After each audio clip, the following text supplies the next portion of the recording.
நம்ம காலையில எழுந்தோடனே என்ன பண்ணுவோம்?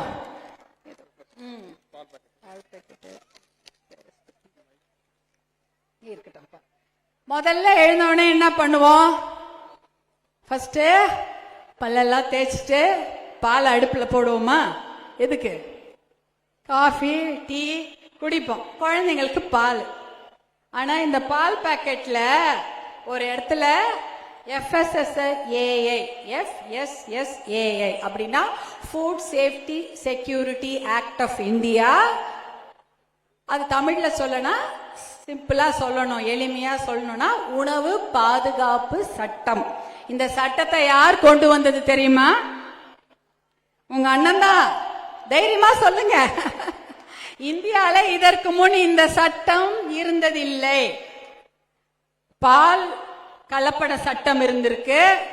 ஆனா இந்த மாதிரி தனித்தனியாக எல்லா வாய்க்குள்ள எது போனாலுமே அது பாதுகாக்கப்பட்ட நல்ல தரமான உணவாக இருக்க வேண்டும் என்ற சட்டத்தை இந்தியாவுக்கு கொண்டு வந்தது மருத்துவர் அன்புமணி. உங்க அண்ணன் தான் கொண்டு வரார். ஏன்னா நம் குழந்தைங்க வாய்க்குள்ள விஷக்காத்தோ விஷ தண்ணியோ விஷம் கலந்த எந்த பொருளும் போக கூடாது.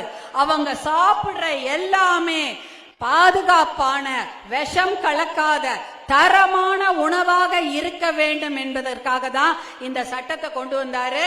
அதன் மூலம் நீங்க வாங்கி சாப்பிடுற பால், வாய்க்குள்ள போற அரிசி பருப்பு சர்க்கரை பிஸ்கெட்டு அப்புறம் எதுவாக இருந்தாலும் சரி, இந்த பாக்கெட்ல அந்த சட்டத்து மூலம் அனுமதி பெற்றால்தான் அதை கடையிலே விற்க முடியும். வேற தரமில்லாத கலப்படமான பொருட்களை கடையில் விற்கவே முடியாது. ஏன்னா அந்த சட்டத்து மூலம் இதை உறுதி செய்திருக்கிறார் மருத்துவர் அன்புமணி. இப்படிதாங்க திட்டம் கொண்டு வரணும்.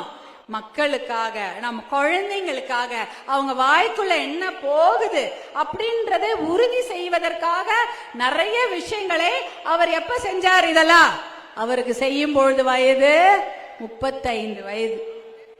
35 வயதில் ஒரு இளம் அமைச்சர் 2009 இந்த சட்டத்தை கொண்டு வருகிறார். எதற்காக? நம் பிள்ளைகள் நல்லா இருக்கணும், நம்ம குழந்தைங்க எதை சாப்பிட்டாலும் அது விஷமாக இருக்கக்கூடாது, அது நல்ல தரமான உணவாக இருக்கணும் என்ற சட்டத்தை கொண்டு வர்றார். அதே போலதான் போலியோ ஒழிப்பு. போலியோ ஒழிக்க முன்னாடிலாம் போலியோ எவ்வளவு இருக்கும் தெரியுமா?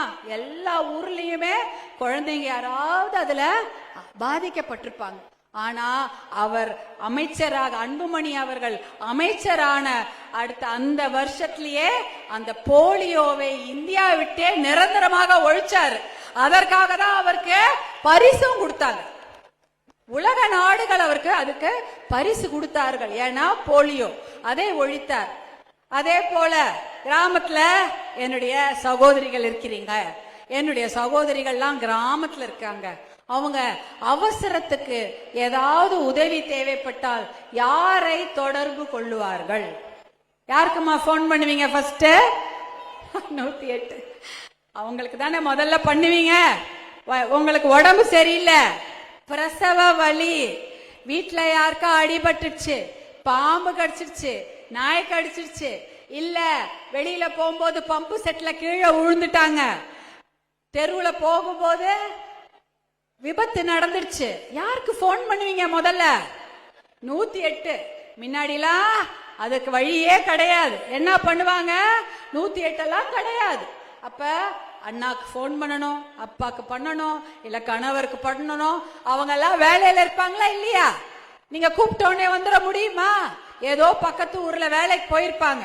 அப்படி இருக்கும் பொழுது யாருக்கு நீங்கள் தொலைபேசி அழைப்பு முதல்ல கொடுப்பீங்க?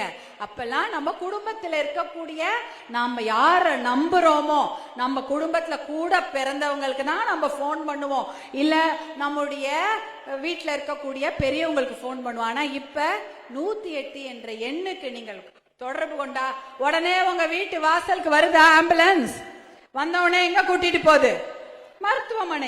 மருத்துவமனைக்கு தான் முதல்ல போகுது. தமிழ்நாட்டுல மட்டும் ஆம்புலன்ஸ்ல எத்தனை பேர் பிறந்திருக்காங்க தெரியுமா?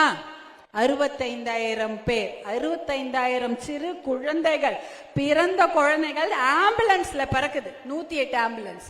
அதே போல இந்தியா முழுக்க 7.5 லட்சம் குழந்தைகள் ஆம்புலன்ஸ்ல பிறந்திருக்காங்க. இதுதான் உண்மை. இப்படிதான் ஒரு திட்டம் கொண்டு வரணும். இந்த திட்டம் எதற்காக கொண்டு வரப்பட்டது? தனியாக வீட்டுல இருக்கக்கூடிய சின்ன பெண்ணுங்க இல்ல வயசானவங்களுக்கெல்லாம் உதவி செய்ய வேண்டும் என்று கொண்டு வரப்பட்ட திட்டம் தான் 108 ஆம்புலன்ஸ். இப்படிப்பட்ட நல்ல திட்டங்களை கொண்டு வரணும். உபரி நீர் திட்டம், அப்புறம் கூட்டு குடிநீர் திட்டம், காவிரி, மேட்டூர், தர்மபுரின்னு பேரை வச்சா போராது. அந்த திட்டங்களை அமுல்படுத்த வேண்டும். அவர் அமைச்சராகி 2009 வந்துட்டார். இன்றைக்கும் அவர் கொண்டு வந்த டெல்லியிலிருந்து தமிழ்நாட்டுக்கு கொண்டு வந்த 1308 ஆம்புலன்ஸ் இன்றைக்கும் ஓடிக்கொண்டிருக்கிறது. எப்பயுமே பாத்தீங்கன்னா ஒரு திட்டத்தை ஒரு அமைச்சர்கள் கொண்டு வருவாங்க. அப்புறம் அந்த அமைச்சர்கள் அந்த அமைச்சரா இல்லாம ஆட்சி மாற்றம் ஏற்பட்ட உடனே அந்த திட்டத்துக்கு மூடு விழா பண்ணிடுவாங்க. ஆனா மருத்துவர் அன்புமணி அவர்கள் கொண்டு வந்த ஒரு திட்டத்தையும் யாராலுமே மூட முடியவில்லை. ஏனென்றால் அவ்வளவு நல்ல திட்டங்கள். அதனால அத்தனையோ லட்சம் கோடிக்கணக்கான இந்தியர்கள் பயன்பெற்றிருக்கிறார்கள். அதே போல இன்னொரு திட்டம், புகையிலை ஒழிப்பு சட்டம். நான் இப்ப சொன்னேன்ல, நம்ம சாப்பிட்ற சாப்பாடு விஷம் இல்லாம நல்லா இருக்கணும். அதே போல இன்னொன்னு விஷயம், இது உங்களுக்கு தெரியும். நீங்க எல்லாம் பேருந்து பயணம்லாம் பண்ணிருப்பீங்களா? பஸ்ல எத்தனை பேர் பஸ்ல போயிருக்கீங்க? ஏமா நீங்க 2 பேர் தானா? யாருமே போனது இல்லையா பஸ்ல? தூக்குங்க நல்ல கை. எல்லாரும் பஸ் பயணம். ட்ரெயின்ல போயிருப்பீங்களா? ட்ரெயின் போலையா? நிறைய பேர் போயிருப்பீங்க, கொஞ்சம் பேர் போயிருக்க மாட்டீங்க. பேருந்து பயணம், பஸ் பயணம் போகாதவங்களே நம்ம ஊர்ல இருக்க மாட்டாங்க. கண்டிப்பாக பஸ்ல ஏதாவது ஒரு ஊருக்கு போயிருப்போம். நம்ம அம்மா வீட்டுக்கு போனோம்னா என்ன பண்ணுவோம்? பஸ்ல தான் போகணும். கோயிலுக்கு போனா என்ன பண்ணணும்? பஸ்ல தான் போகணும். பஸ் இருந்தா பஸ் இல்லைன்னா யாராவது ஒரு வண்டி எடுத்துட்டு வந்தா ஆட்டோவோ, ஷேர் ஆட்டோவோ, இல்லைன்னா மினி பஸ், ஏதாவது ஒண்ணு வண்டியை பிடிச்சிட்டு எப்படியாவது நம்ம போக வேண்டிய இடத்துக்கு போயிட்டோமா இல்லையா? கொஞ்ச நாளுக்கு முன்னாடி அந்த பஸ் பயணம் எப்படி இருக்கும்? யாராவது பக்கத்துல சிகரெட் பிடிக்கிறவர்கள் உட்கார்ந்தால் என்ன ஆகும்? என்ன ஆகும்? சிகரெட்டை பாட்டு பிடிச்சுக்கிட்டு நம்ம மூச்சு மேல தானே விட்டுக்கிட்டே வருவாங்க.